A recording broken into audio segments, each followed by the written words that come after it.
Gaming in BS, episode 282, being recorded Monday, February 24th, 2020.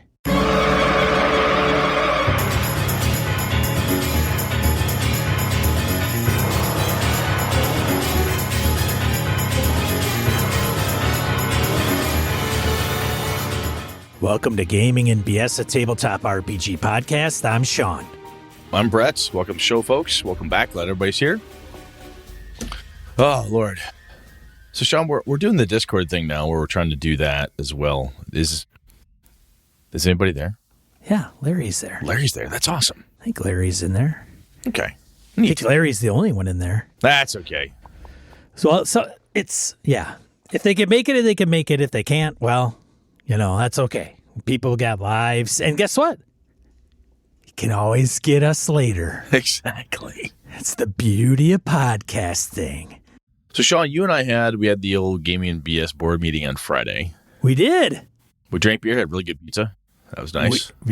Board meeting. It's probably one of the better board meetings I've been to in my professional career. It was interesting topics, good people.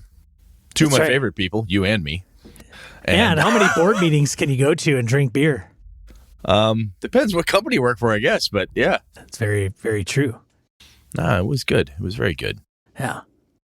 So let me think here. Is there anything we talked about there that you want to bring up?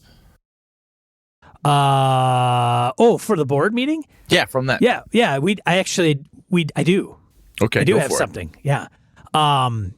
We are going to put out a survey to patrons. Yes. Actually, might be everybody. I don't know. I haven't decided. All right. Brett and I have talked about it, and we've come to the conclusion that we actually want to run an RPG. Yes. After all these years of talking about them, we figured we should run them. Now we want to run them online. We've been talking about running for patrons. Sean, we've kind of taken an unorganized approach. So what we want to do is wrap stuff around it. I remember the conversation. We want to get kind of word out to folks and say, okay, if we were to do this, what about this? What about this? What about this? And it's one of those places where you can't please everybody. There's no way that of all of our beloved patrons and fans of the show, people who just listen to us and so forth, there's no conceivable way we'll be able to pick a date, a time, an event, a game, what have you, that'll make everybody happy. But I think we can get some bumpers, parameters, borders, walls, whatever that we can operate within for our lovely little sandbox, and then we will see what we can do. So that's cool. Do you? First of all, we'll put out it's going to be a flow survey, which it'll be, hey, are you interested in playing a game that Sean or Brett runs? Yes, no. If no, hey, it's done. Oh, that was nice. That's easy. Yeah. And if it's a yes, then it goes to the next question. Like, when would you be able to play? What type are you concerned with the system or type of game? Do you like Sean better than Brett? Do you like Sean better than Brett?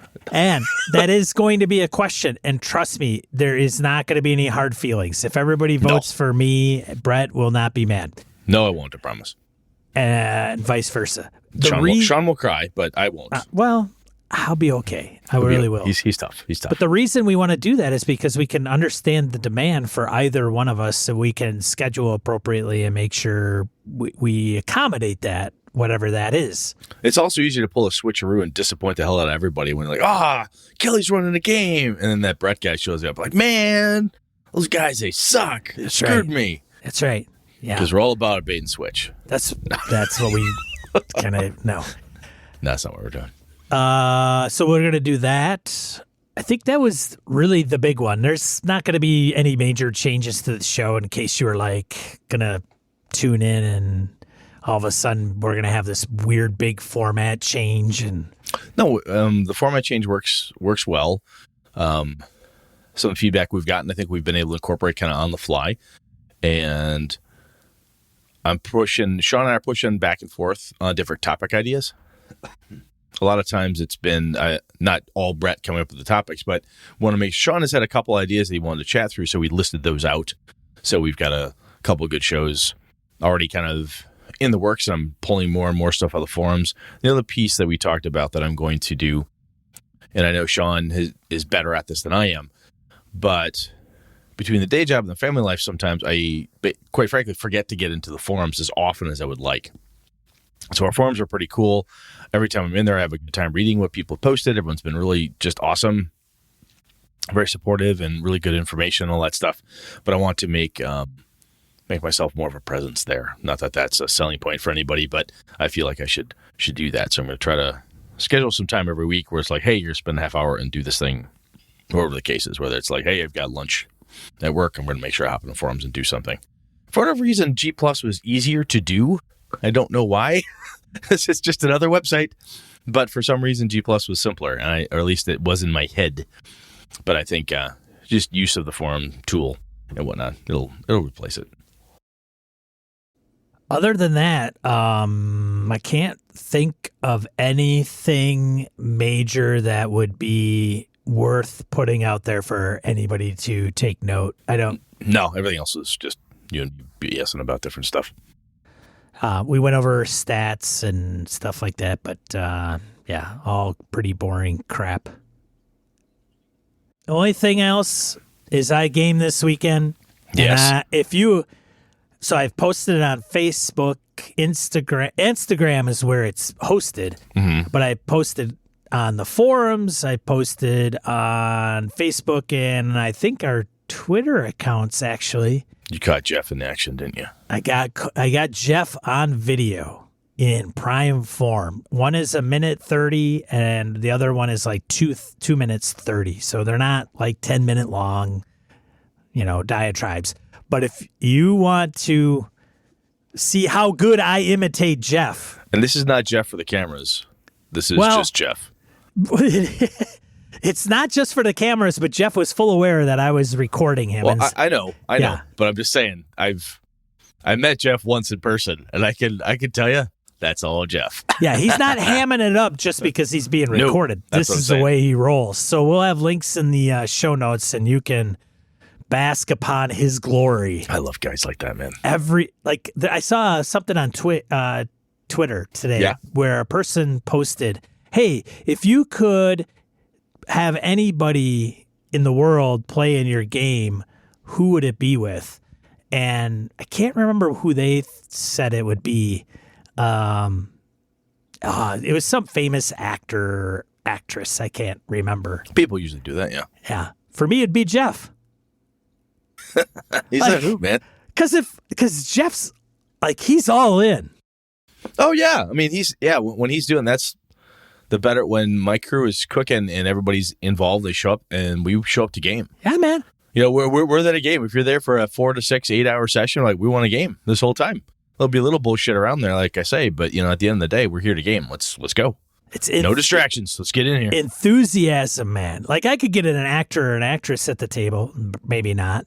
But if they were, I mean, it might be novel. Would they be into it? Right. Would they buy in? Would they go Jeff deep? I don't think so. No. You think you're really going to go in? No, they're not. No. Not going to happen. So hopefully you'll find your Jeff. And if you've got your Jeff, then thank the bloody All right, make stars. a note right there. That's a t-shirt. Have you found your Jeff? Have you found your Jeff? That's a t-shirt. I might have to pay that guy royalties. I don't care, but I want Christ. that. I want that on a shirt. I want that on a Gaming BS t-shirt. All right, fair enough. Let's get a random encounter. Let's do it. I got to get the rights to Jeff's image. All right, random encounter, emails, voicemails, comments from social media and the forums. First one, we're going to start off with DM Kojo as he ventures back into the back catalog. Hey guys, it's DM Kojo. Just wanted to call and say how much I enjoyed your episode with Tim DeShane on Swordsmen and Sorcerers of Hyperborea. I have yet to play this game, although I am actually in one of Tim's games at GaryCon at the end of March. So I'm excited about trying it for the first time, especially with Tim, who's obviously a great game master. One thing I wanted to ask you about, still working through the back catalog as I also follow, of course, the current episodes, and I'm up to the first of your Players series. I feel like it's show 128 maybe. And I noticed that there's 3 or 4 other player series episodes coming up as I go through the catalog, but that was about it. And I didn't see one for Wizards, for example. I think I saw Clerics and Thieves and Fighters, and one for games that don't use classes. But I'd love to hear more about Wizards, your thoughts on Wizards, and some of my favorite bards. Yes, it's true. I love playing bards when I play. It's one of my favorite classes to play. And, maybe demi-humans, and maybe even some modern spins for modern role-playing games about, playing different types of modern archetypes and classes. So love to hear more thoughts on that, more player series in the future. All right, guys, take it easy, and we'll see you at GaryCon. Bye. Always a pleasure to hear from you, Kojo. Thanks a lot. Yeah, man. We do have there is a Bards episode out there. Bards the Bardening. Yeah, we talked about Bards there, but it was not in the context of the player series per se.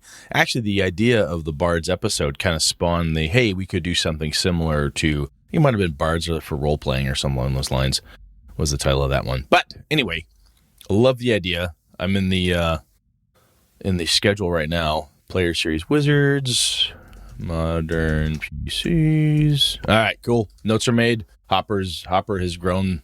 Thank you, sir. Thanks, appreciate it. Kojo. Yeah. Yeah, very cool. You can read. All right. First one, Matt V. Matt, for a little while, man, I thought we lost you. He's still with us, lurking in the shadows, and now he comes out and makes a comment. Nice. On Brett's new approach to his upcoming game.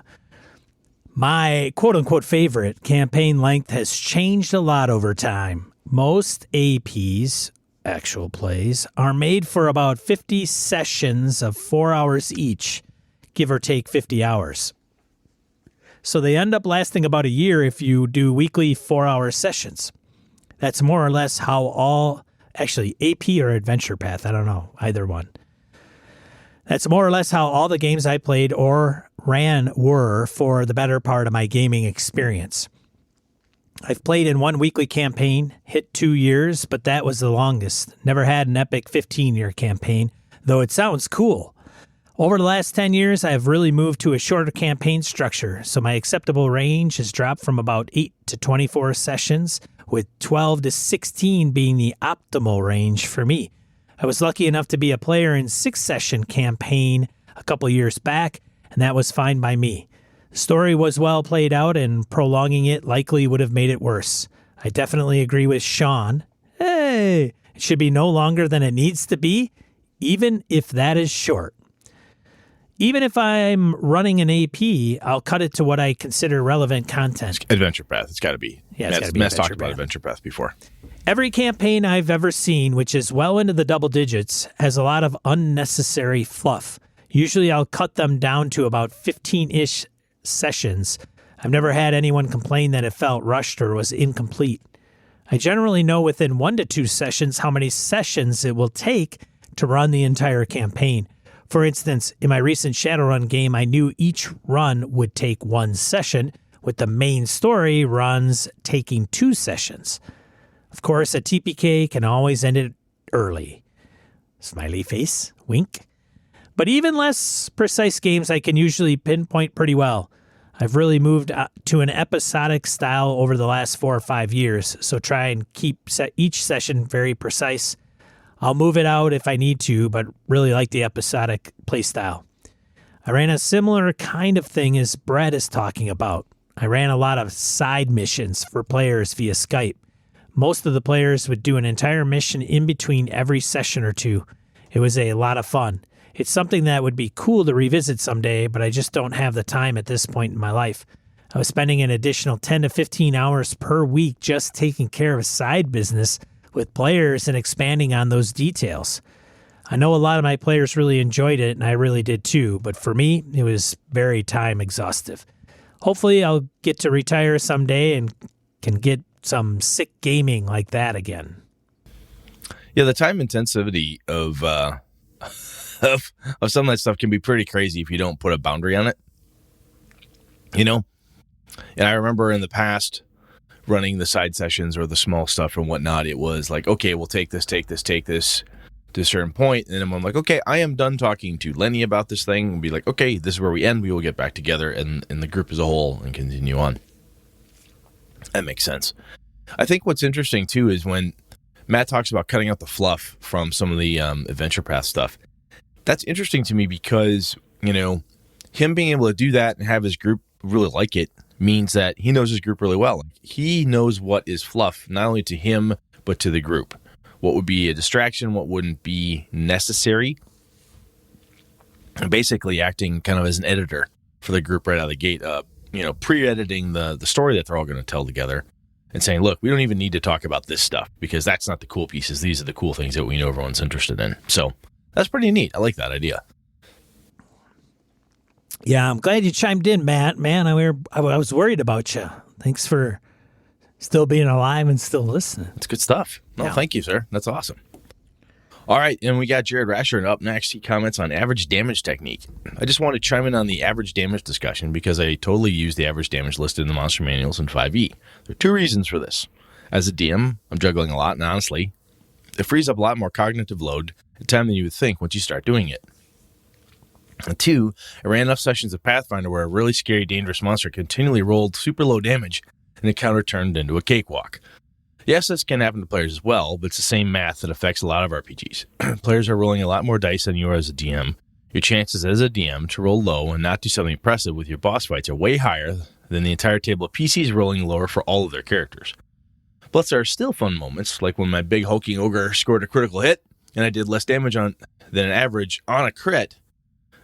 Then I did less damage than average on a crit than I would have with a normal attack because my dice really like to roll 2s for some reason. That's funny. I can see, I've talked to other people who've said it, you know, where Bruce is like, no, I don't like average damage. You know, I don't like that. And where Jared says he likes a lot of the reasons that Jared just listed are reasons that I hear people who like it really do want to utilize it. So, I think it's like one of those many, like, as Sean is fond of saying, it does depend, you know, what works for you, what works for your crew, and what are people willing to tolerate. So I like that. I think there's something to be said, especially for large mobs of things to roll out an average damage to speed things up. There's definitely something to be said for that, in my opinion. All right, back to you, sir. All right, Corey, Man of War, comments on Astonishing Swordsman and Hyperborea. That's the official title for me. Yes, that's nice. Come on, Jeff. Couldn't you shorten it? Anyways, after having listened to this episode, I'll have to provide some clarification to Fofford's comments since he mentioned me. The issue in question was a Gary Con game run by someone who will remain nameless before the second edition hardcover came out. So we are working with the first edition spiral-bound books. In this particular game, which was an evening game, we all showed up to the table, and that's where stuff went wrong. Oh, right from the get-go. Not good. First of all, the referee/GM, etc. let 2 walk-ons join the table. I'm not against that at all because at my games I run at conventions, I always have at least one additional pre-gen for precisely that purpose. However, at this game, there was no pre-gens. We were told we had to make 7th level characters. The only 2 people who had the player book from first edition, Astonishing Source of Hyperborea, were me and the ref. He left his book on the table, and I picked a fighter to quickly make a PC so I could pass the additional book around to those who needed to make a pre-gen. At this time, the ref decided it was a good time to spend about 45 to 55 minutes away from the table to not answer questions and let us have at it. We didn't start actually gaming until an hour and 15 minutes after the event start time, and with that, a lot of people still had issues about resolving things from a 7th level character gen standpoint. The rails were much stronger than the worst thing Sean could throw at us, as things in the beginning were as rigid as a straitjacket. Corey, you haven't played in one of my games, buddy. Yeah. I take that as a personal challenge, actually. Okay. Probably not a good one. It's probably not a good challenge at all. No. To make things worse, as we concluded, a few players had to leave because they had an event in the next hour block. Something that could have been avoided if there was real pre-gens. So the rest of us stumbled on as we could for the next hour. Something only possible because the table wasn't scheduled for another event. Then, as the conclusion, the ref just narrated out what happened since we were running late, despite the complete ignorance / willful disregard of us having to make 7th level characters, including magic items with an almost no books or referee input because the ref was away from the table. That's Am I an awesome capturing story. you, Corey? That's an awesome story. I can see Corey telling me the story. I was thoroughly disappointed with this gaming session. What? Shocking. No way. And resolved to never play again in this particular person's games and avoid that person when I see that name show up as the DM, GM, referee ever since. But to end on a good note, I have played with Jeff T. He's the author of Astonishing Sorcerer of Hyperborea. Yes, Jeff Just so Talanian. Yeah, Talanian. And many others who work on the game, and I run a home game for it also.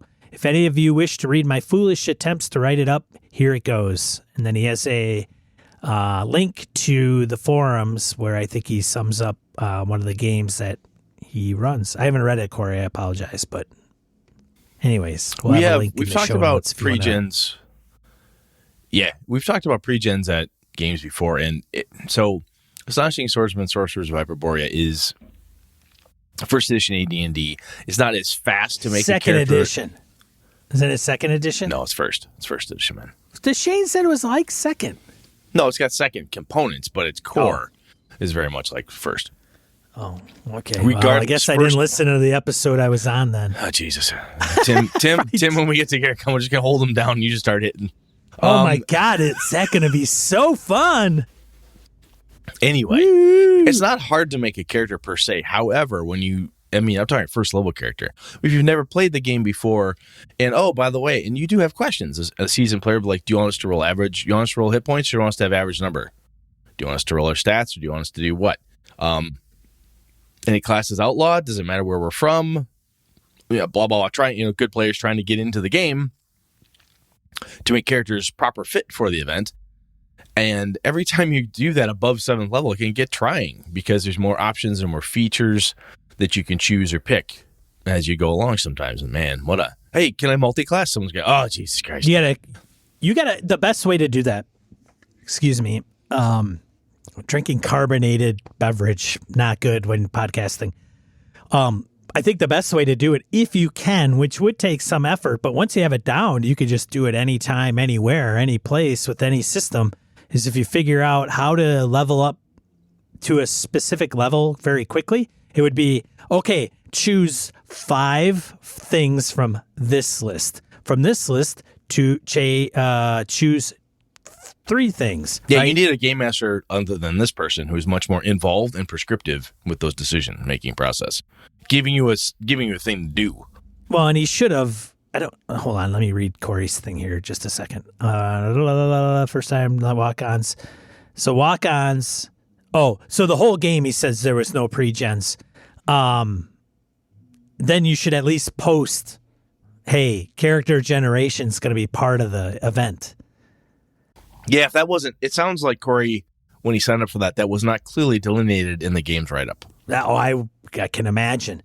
So I would say that's part of it. And frankly, as a con game and as a game master, I would not do pre-gens unless it's something where, like Mothership maybe, because it would probably take 10 minutes and it would be kind of cool to go through. Some people like, hey, I'm going to go play the game, but it'd be really kind of cool to create the character because then I can get a real in-depth idea of how it rolls. Yeah, so Dungeon World. It's fast to make a character. Right. When I sat down when Sneezak ran it for me and Flanagan, And Kevin was there. And anyway, we sat down, went, okay, boom, boom, boom, build your bonds together. And we made them like bam, bam, bam. I'd never played it before. Never played the system before. Easy. And to me, that was part of that experience. But that game is built that way. This one is not. No. Well, no.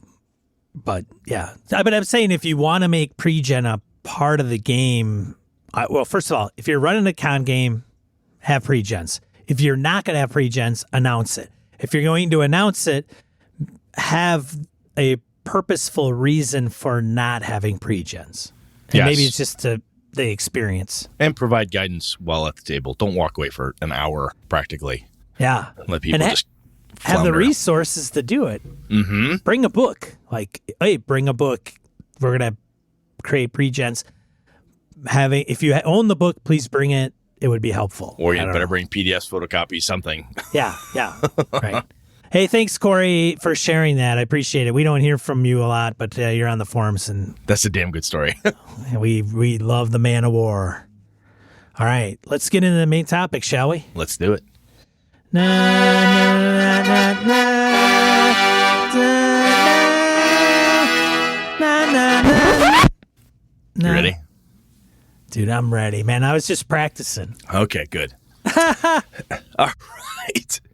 So sometimes what we're going to talk about here is practice. And, sometimes there's basically no shortcut for experience. When Tim DeShane was on talking Astonishing Swordsman, Sorcerer's Hyperborea, we talked about this a bit. And one of our listeners had written in about mechanics that help enable role-playing. And we kind of threw it out there where I think Tim and I at least agreed, like, hey, there's really no compromise for experience. And I started thinking about that more in my mind. And I remember, you have to keep trying and keep practicing to become good at something, whether it's basketball, baseball, coding. My network engineers, the ones that are really good at stuff, have been doing it for a long time. They practice all the time, or they're taking classes and so forth. The guys, the men and women that I know that are writers, they work at it, right? And I've heard it said, and I can't remember the source, but that to become proficient, you need 10,000 hours at a thing, which is a long goddamn time. 10,000 hours? 10,000 hours. Yeah, it's of practice to become who truly said that? professional and proficient. I cannot remember whom. Yeah, it's like a book. Like It is. I don't remember. So I tried to find it, but I could not recall who it came from. Anyway, and I thought about that. I'm like, does that really apply to RPGs, game masters, and players and stuff? I've been doing this for a long time. I started out in third grade, slowly but surely, working my way up to where I am now. I think I do fairly well at what I do. I've gamed with Sean. Sean does well. And Sean's had a lot of experience. And I think experience plays. But there's a way to, from a game, even as a player, having experience doing something, but then trying while you're doing it. So hopefully we can get into these bits and pieces here. But, I think a lot of RPGs, Sean, they do their best to try to shorten the learning curve when it comes not only to running or playing a specific game, but sometimes for RPGs in general. And some of the really rules light games, some of the simple ones, I think try to do that. And some of the mechanics that you'll see in certain games, like, GM intrusions, for instance, in Cypher System. It's a mechanic that's built in to try to help enable players, game masters to have a certain type of interaction that I have said, kind of offhandedly, that I don't need that. I just do that anyway. Now, truth be told, though, the only way I figured out how to just do that anyway is from figuring out, after many years of trying different things, pieces and parts, and failing at some of those pieces and parts, right? Like, hey, I want to do something more interactive. I'm going to inject myself here because I think this would be a great opportunity. Well, that was wrong. I fucked that up. How should I do that differently? And I think those books and those games and the things they're putting out, the kind of shortcuts, if you will, are really cool. That's what podcasts are about, right? Sean and I joke, we could say the podcast is basically, talk to people, have grown-up conversations, and practice. Thank you. Good night, everybody. Mic drop. Right.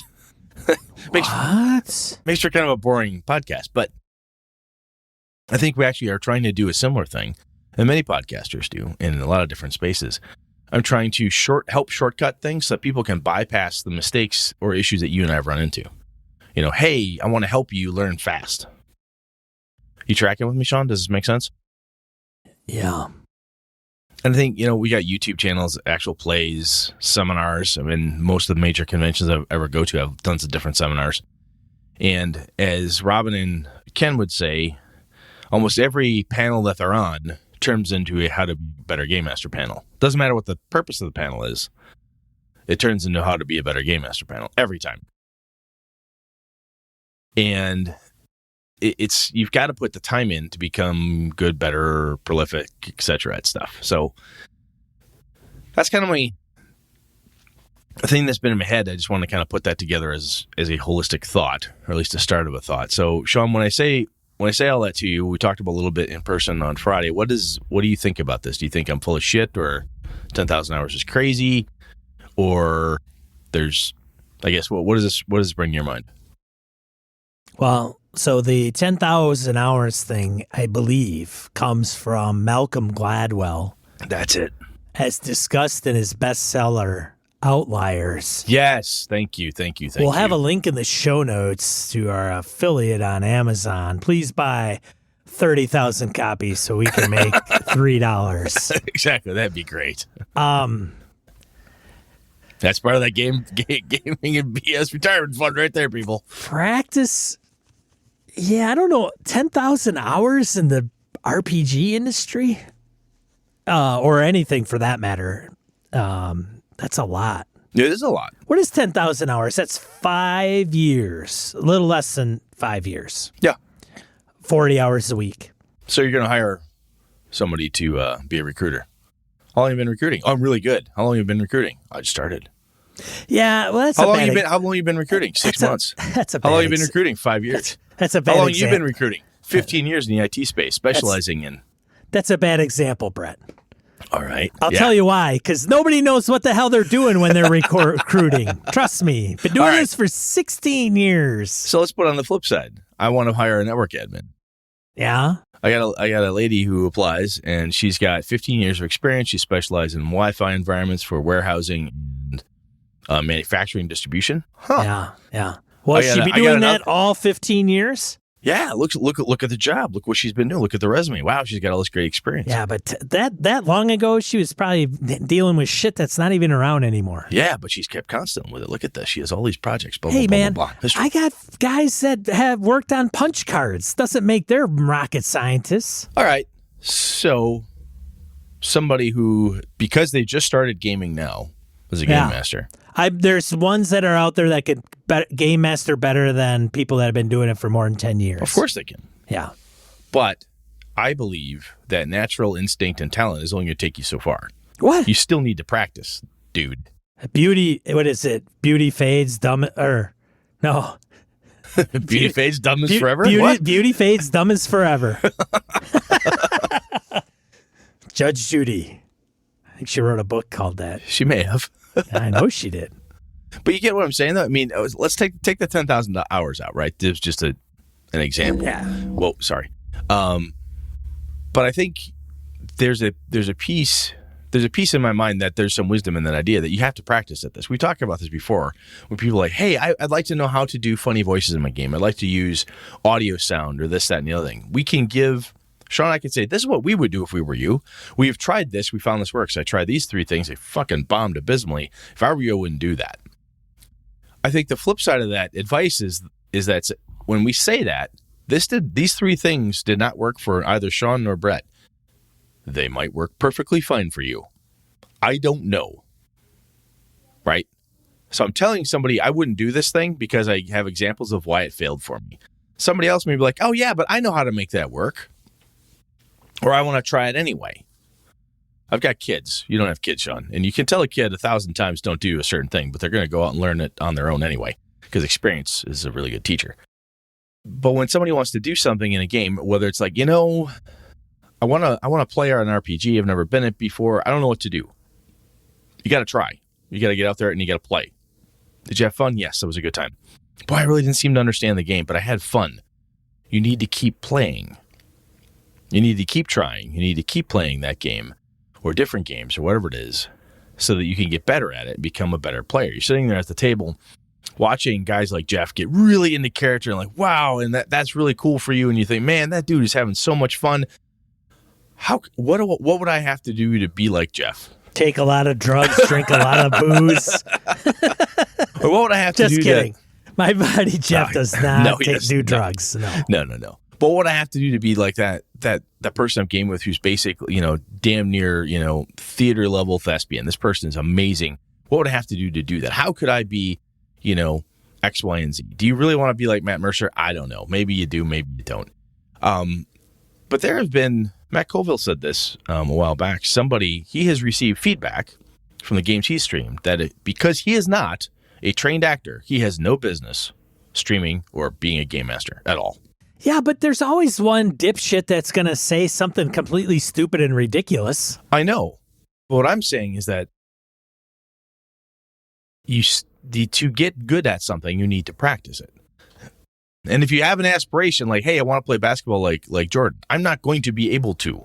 Well, I think I agree, but I think there's a difference between, there's a small caveat to the role-playing thing, the role-playing game thing. What is that, Sean? There's creativity behind it. And I don't think that's always, I don't think that is a component that can be practiced. It can be practiced, but I don't think it's the same. Like if I go and play basketball and I'm shooting free throws and I shoot 100 free throws every night. There's muscle memory versus mental practice. Right. Yes. So some of the things that I think that comes with 10,000 hours or practicing things has to do with repetition, and the repetition leads to expertise or what have you. And I do agree that there is a component of that with role-playing games, no question. But I also think that the creative process, it's like writing a book. Yes, you can become very good at writing a book, but there's also a component where you have to come up with something fresh. So your grammar, right, or your sentence structure or the way you convey your ideas may come out of writing 5 books or doing 10,000 hours of writing, right? I get that. Yep. But you still got to have the ideas to be able to come out and produce that material. I would say that in a creative endeavor like that, the more you practice, the better you will get at being creative. Yeah. You're going to get better at it because you're going to put yourself in situations where that is what you need to do. So my best network engineers are men and women that I work with. They're like, I know. I try to recruit them all the time, Brett. I know. They like working for me. They're not coming. They're not leaving. I keep Brett honest. That's my job. I know. They won't leave if they like where they work and who they work for. The minute you F up, Brett, I'm there to scoop them up. Sweep it up. I know. I got the angel of death, a.k.a. Sean Kelly, ready to reap my poor engineers right up from underneath me. That's right. But getting in creative situations where we look at something and go, wow, how the hell do they have that set up? What's that like? Oh, wait a minute. Hang on a second, let me figure this out. Experience teaches you how to become creative in implementing solutions that you've learned. Right. Yeah, kinda. What do you mean, kinda? It totally does. Ask a carpenter, how would you put a new roof on that? I've never roofed a house before. I'll figure that out. Why? Because that dude's got 20 years of carpentry experience. He'll sort that out. While I agree, I'm not arguing that. Because it's true. Keep going. I know what you're saying. Okay, the route switch guy's like, I don't know how to do that. Wait a minute, hold on a second. I've been doing this 15 years. Let me think of something. Okay, I'm just going to tie this crap in knots and then put all this into place. There are certain prescriptive tasks that accomplish a very specific end result that if you tie all those together, you can do something. What I think you're telling me is that in role-playing or a very creative endeavor that's very much on the fly, you don't have necessarily a set of prescriptive things to do every time you run into an ant keg. Maybe. No? Maybe? Okay. Kind of. I mean, there is a component of it. Okay, so let me set the record straight. When you play role-playing games and you play them over and over and you have more experience, there are times that your creativity will be piqued and you'll be able to look at a problem and solve it in a creative way because you might have done that 5 sessions ago, 5 years ago, and you've learned from some of those mistakes or whatever. Yes. And you can potentially learn systems faster. Oh, Yes. this roll, is it 3d6 straight down the line or 4d6 take the best 3? Yeah, I don't have to explain that to certain people. Right. Because they just know what that means. Correct. I agree. They're in the lingo. They've got the experience. I think there keep is a more concrete component to some of those arguments. In other words, if you're talking rules, they can be very, very literal. You read the book, it's an instruction manual. You read 5 instruction manuals based around a particular system or theory, you tend to absorb some of that. I mean, it's academia, man. You like, yeah. You kind of learn this shit and got to apply it when it needs to be. But then there is also the creative, and maybe it's not even, maybe it needs to be separated from player to GM. Yeah, and I would also say, though, I mean, there are acting classes. There are improv classes. Sure. There are places people go to find mechanisms, tools, tricks, tips, exercises to help you be better at those things. And people practice them. Yes, and see what I did there? I know, I like it. I think some of those, they can unlock a key. So a lot of things that I run into, do I run into? I don't know if I run into those. But there are instances where people don't know what they don't know. Okay. Or we were talking about this, Brett. So Brett and I, during the board meeting, one of the things we brought up is doing a video, an encounter doing a video. Oh, yeah. Like you run a 3-room dungeon and with 4 players. With 4 players and video it. And then play it back, and all 4 players take each section of it and basically like a DVD commentary. You play the video for a while, then you stop. Right. And the game master says, this is what I was thinking when this happened. And this is why I made these choices, because I read the table, I saw blah, blah, blah, blah, blah. I took this into account, and that's why I made the goblins do X. And then you pass over to player 1 and go, yeah, I was kind of shocked that the goblins did that, but, hearing you say that makes sense. It didn't make a lot of sense at the time, but later on when the Medusa showed up, I totally understood what you had to say. And whoop, keep going. Right.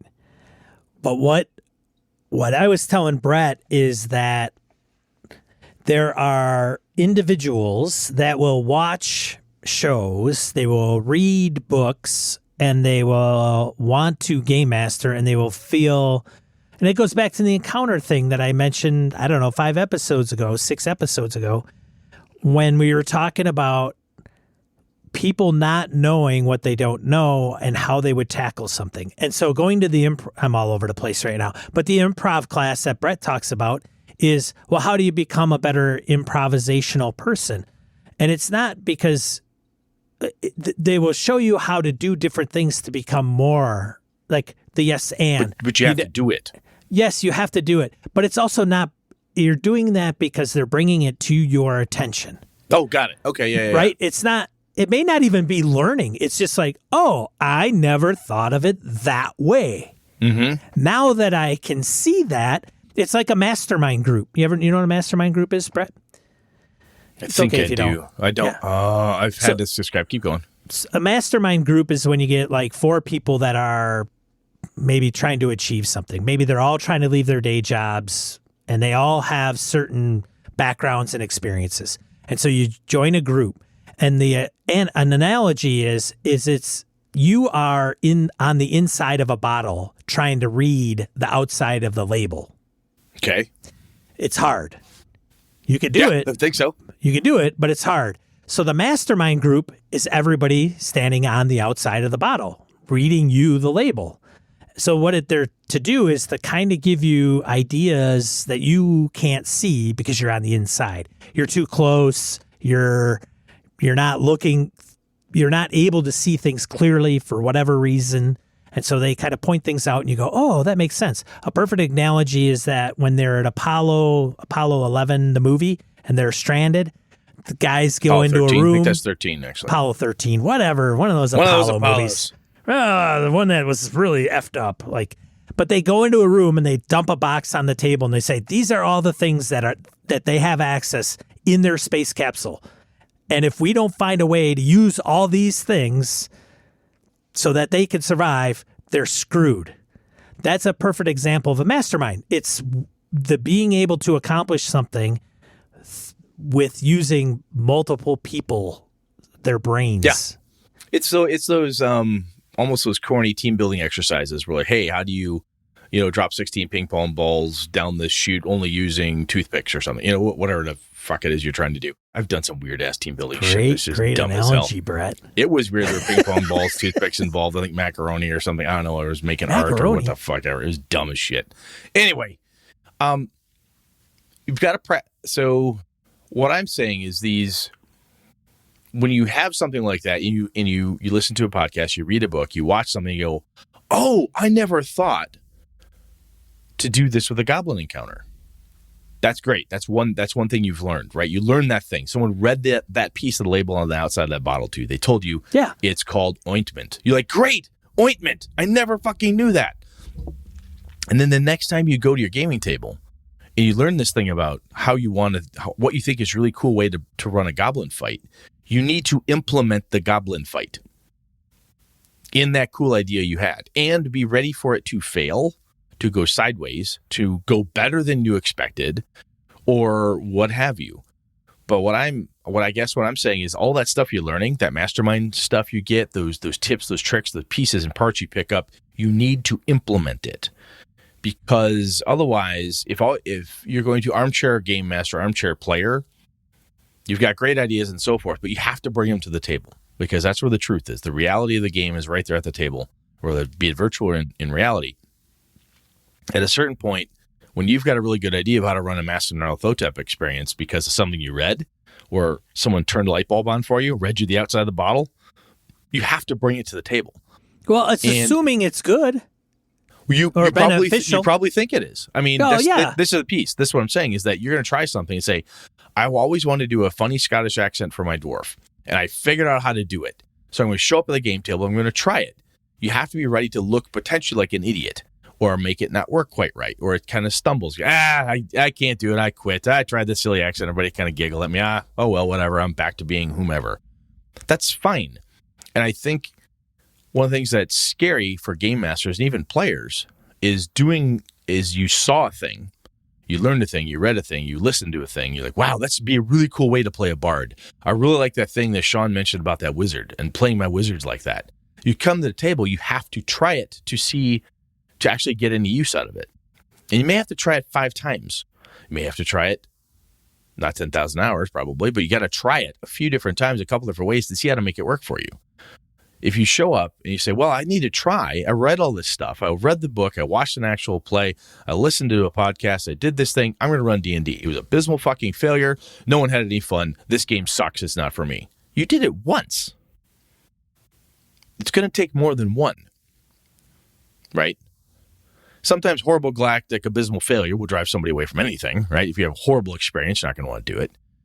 But when you try to run the goblins in that new way, or you want to run that paladin different than you've done before or than you've seen, and it doesn't work right, that's okay. We've talked about getting okay with failure, but the only way to get it better than that, people say, oh, I failed, I'm no good at that. You have to keep trying. Well, and looking for a game system, looking for a game system's mechanics to save you from having to try and to practice, I think isn't going to happen. Well, you're also assuming that they can learn from the mistake of doing that thing, because if it does fail and they keep doing it and it still sucks and it never succeeds, you need to hang that shit up. That's the definition of insanity. Bang your head against the wall. Yes. Like, wow, it's so good when I stop. Yeah, stop doing that. Right, exactly. So there is a difference between practice and learning. Well, yeah, you have to practice a thing and be aware of the results. Right. I guess, I practiced, yes. I tried this thing. I tried to run the goblins the way Brett and Sean thought goblins should be run. It'd be really cool. Wow, that didn't go over well at all. I go back and say, wow, that didn't work. Wow. That's every episode we've ever recorded. Like, I tried exactly what they said, and it didn't work worth a shit. Like, I don't know what these guys are doing. But I guess what I'm saying, though, is we're going to nail it on the next episode. Totally. That's the key. Episode 300. We're get you then. We're going to nail it on the next episode. But jokes aside, though, what you just said there is pretty much it. You got to take that, learn from it, go, wow, that didn't work. I'm going to try something different again. You have to try it again.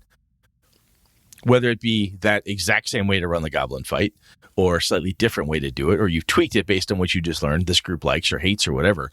But it's interesting to me to go back to what one of our listeners asked and what Tim and I talked about briefly is, yes, mechanics can inform play. Actually, they should. Really good game mechanics help to inform play, I think anyway, and so on. But if you're looking at game mechanics or a game system itself in whatever way that it's supposed to shortcut or it's going to make that learning curve smaller, easier, shorter, I think what happens is that somebody found a groove.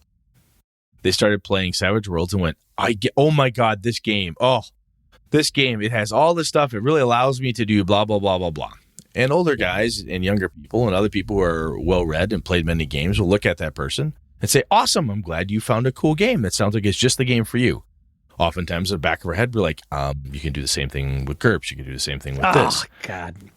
Because, hey, Savage Worlds is bullshit. Savage Worlds is a universal system. So is GURPS, man. They're not the same, though. I know, because you are a different person than me. And what you need to help enable your gaming and for you to learn and be really good at what you like to do and a really good space for you to hang out is that, right? It's like, does that make sense? It does. Mechanics help you express and become better and so forth because it provides you a thing that you like to practice with. My son likes to play the drums, AJ. He's a good drummer. He's no Neil Peart yet, although Neil's dead, so he's probably better than Neil. Too soon? Man. Too soon. Come That was too on, soon. dude. Okay. Anyway, point being, he likes playing the drums. He tried a couple different instruments in band and did not like them. Drums are what he likes. He practices drums. He likes to do it. He likes to go to drum lessons. He has a good time learning new solos and figuring things out and so on because he's found a jam that he can practice in.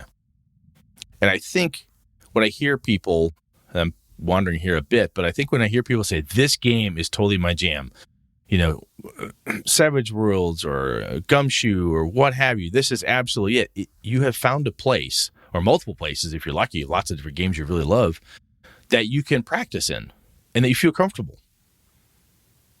Trying all this different stuff. And that if you fail, it's okay. And you don't have a knee-jerk reaction of this game sucks type of thing. You know what I'm saying? Yeah, because you know what? If I suck at the drums, I can play bass. Maybe. Yeah. Yeah. And then I practice it then, kick ass. Yeah, maybe that's your thing, Maybe. Holy shit. Wow. Yeah. I really think, my kids, and the other thing that brought this to my mind was my kids, Ilana will say, I'm not as good a dungeon master as you. I said, Ilana, honey, you're 11. You don't have the time in. Yeah, don't give your old man that much credit, Christ. Yeah, exactly. For God's sakes. If the only thing you've ever had is a saltine cracker, it's the best damn food you've ever had, You've never had Ritz. Hey, oh my God. You should tell her to talk to people like me and some other of the folks that have played it. Like, have her talk to Lenny. Lenny would say, he's not that damn good. Actually, my friends say far too nice of things to my kids. No one ever tells them the truth. They're just trying to build them up to tear them down later. But I hear that sometimes, or I'll see that online from people who are less experienced and like, oh my God, I'll never be blah, blah, blah. And I know that's sometimes a thing you feel, and you'll see it's been called like the Matt Mercer effect and other crap like that, which I give no credence to. But sometimes people look at someone like that and say, wow, he's really good. I wish I could do that. You may not have the chops for that. I may not have the chops for that. I don't even know how the hell the guy runs. Never watched him. But the only way you're going to get better at it and continually be a really good 5th edition Dungeons & Dragons Dungeon Master is to practice at it. And to be a really good 5th edition Dungeons & Dragons player, you need to keep playing that game. Right? You need to keep doing it. If you're having fun with it, you're getting better, you're having a good place, you have a really good time with it, you found a jam you can hang out with and you can practice in that feels good for you. If you really want to play Call of Cthulhu, right? And you've got people like, yeah, let's play Call of Cthulhu, but you're sitting at the table and you're the only one who's into it, and the rest of the group doesn't seem to be that invested. People are checking their phone all the time. No one seems to know whose turn is what they're supposed to do, blah, blah, blah. These are people who are not having fun. They're not even practicing playing anymore because for whatever reason, they're just not having a good time. But I guess where I'm going is if you want to be a better game master player, you need to practice. And yes, sometimes you need to find your drum set or your bass guitar set, or go to your improv class version of whatever that is of RPG land, and say, this is my jam. I really like Fate. I do all my gaming in Fate because that's where I'm really comfortable, and that's really what I like to do. And that's totally fine. Not everybody plays 15 instruments. Some people play one, and they're really fucking good at it. And there's nothing wrong with that. But I think, like I said, what kind of drove me to think about this initially was when people were asked, and when Tim was on the show, like, hey, which mechanics help you be a better role player? I don't think I could go through and say, oh, these mechanics, if everybody used these, and I'm speaking way off from what our listener asked us, is like, oh, you take these 5 mechanics, slap them in, that will make you a better role player. I don't believe that. I think what some of that does is, to your point, Sean, that's the masterclass piece. That's the right masters outside the bottle talking to you. You found the right group of men and women in that mechanic, for this analogy here, that have said, hey, this is what the outside of the bottle says to you, because that game system has a mechanism in it that does that for you, which is great. And that's one of the cool things about having so damn many RPGs out there. If you tried D&D and didn't like it doesn't mean that role-playing games aren't for you. It may mean that D&D isn't for you, and that your real jam is, Call of Cthulhu or Savage Worlds or something else. You'd be like, I played that, freaking loved it. That's awesome. It's, that's where you should be practicing. Looking for a mechanic they can drag around saying, do this and you'll be a better game master, lose 15 pounds, get a promotion, blah, blah, blah. It's not going to happen. There's no miracle mechanic cure, I guess, in my opinion. But I kind of went off the rails there. Sorry. What do you think?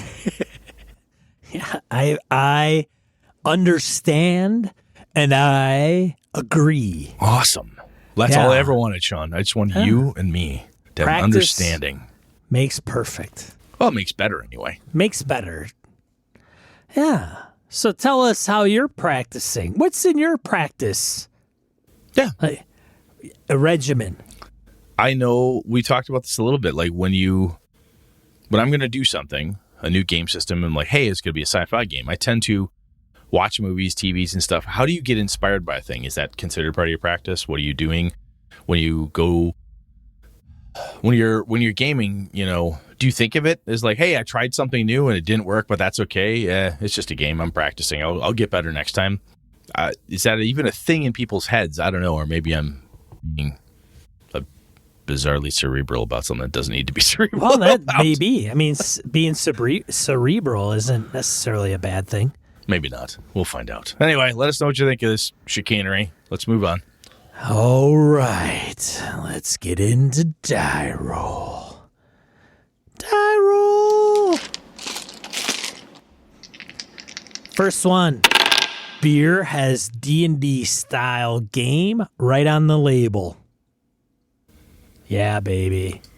Interesting. Check out Modest Brewing. We'll have a link to the article. I should probably link to Modest Brewing. But that looks fun. Good for Modest. That looks interesting. Well, what are the beers any good? Second one is very science-oriented. Scientist finds, quote-unquote, evidence of another universe before this one. Article on physics-astronomy.org. Ooh, interesting. Yeah, well, that was us in another dimension. There. Problem solved. Problem solved. There you go. Yeah. Yeah. You use that, King of Yellow, Carcosa, boom, all over, baby. Dude, I could have told you guys that. Nice. Fantasy Flight Games RPG division going bye-bye. All kinds of shit's hitting the fan about this one. So if you're a Fantasy Flight Games fan, I don't know. I guess you go on a raging buying spree on all their role-playing stuff, but it's too bad. I don't know. Who knows what happened or is going to happen. I don't think they've put out an official statement yet. Yeah, everything I've seen is speculation. I think like in this article, there's some speculation regarding the sale of companies to each other. Fantasy Flight owners as Modi, which is owned by PAI Partners, who bought it from Usario, but it's all conjecture. It is. Right. Other than the fact that there's a shit ton of staff that aren't working there anymore, and it looks like they said they're going to discontinue RPGs. So, I don't know. The D20 radio guys, I know, do the Star Wars podcast and RPG podcast. Mm-hmm. And I know they have had pretty consistent presence with FFG staff members being on their show. And I know they've got a pretty good rapport with those guys, and they've become friends. So okay. I'm sure that one of them went to them and said, okay, here's the deal that I'm not working there. They're going to shit can the RPG division, whatever. And D20 Radio published it. That's where the source was. So, I don't know. It'll be disappointing because I think a lot of their products are pretty decent. So, yeah. Bummer. Yeah, it is. Oh, sucks. Yeah. I feel bad for the people out of work, too. That's a bummer. Yeah. If hey, even if it was only a part-time job, that was a job with income and stuff. That suddenly people don't have anymore. That kind of sucks. A lot of them go to the video game industry, I think, sometimes become writers and. Yeah, and then a lot of people leave the video game industry after that, eats them and spits them out, from what I've heard. Yeah, it can be tough. I don't know. Yeah, that whole world is. I can't imagine. Now, if you follow Dennis Detweiler on Twitter, one, it's good, nihilistic, the world's ending fun. But he talks about how occasionally how he chose the path, like, okay, I did that. Yeah, that sucked. I'm doing this thing now. I've never been happier type of deal. Yeah. Well, anyways, that's it for Die Roll. We didn't have anything else. Brett, what are we talking about next? We've had a couple people in the forums kind of dredge up an old topic that we've had, soundtracks and sound effects in our RPGs. So we're going to talk about that next time. Wow. Yeah, we'll pull that out and see where we can go with it. What are we doing after that? Probably have to talk about practicing using those things so we get good at them. After that, let's see here. So we have that. We're going to talk about innovations in the RPG industry. Okay, the only reason I say that because the sound effects might tie into that. Though it very well may. So I was thinking about sound effects first and then doing the innovations, saying, hey, tying off that. So I think we've got a little back-to-back action there. Yeah, that's good. That's there we good go. stuff. Yeah, cool. All right, cool. All right, man. Well, what are we sitting around for? Let's get this show out and then the next one quick. Exactly. Yeah, something like that. All right, I'm one of your hosts, Sean. And I'm Brett. Good night, good game and all. This episode of Gaming and BS brought to you with the help from the following BSers. Curtis Takahashi, Joe Swick, Aaron Railia, Larry Hout, Mark Tasaka, Pure Mongrel, Chris Steele, Ron Bishop, Thomas Hook, Wayne Humphrey, Craig, Brandon Barnes, Laramie Wall, Dan LaValle, Jason Hobbs, Sky, Old School DM, Perry Besor, Michael Dinos, Jim Fitzpatrick, Christopher Grabe, John Kayward, Corey Gonzalez, Eileen Barnes, Robert Nemeth, Niall Diamond, Howard Bishop, Mark Anthony Benedetti, Eric Salzwedel, The Closet Gamer, Jeff Goad, Aaron Coleman, Ray Otis, C.W. Mellencamp, Craig Huber, Rich Wishon, Old Scouser Roleplaying, Jared Rasher, Andy Hall, David F. Baylog, Harrigan, Melissa Bashinsky, Brian Rumble, Henry Newcomb, Eric Telvola, Husk Carl, Roger Brassick, Mark Sohm, Andy Hall, Eric Avila, Ron Blessing, Jeff Seifert, Ghost GM, Mike Hess, Angus, Tony Sugarloaf Baker, Rory Weston, it's Rory, not Corey, Curtis Hinson, Chad Glayman, Finolf, Josh Wallace, and Mirko Froelich. Hey, to help out with the show, tell somebody to listen to us. Make them listen to us. Demand they listen to us. Tell them to put Gaming and BS in their favorite podcatcher app. Have them subscribe. Thanks, BSers! This has been a Litterbox Studio production.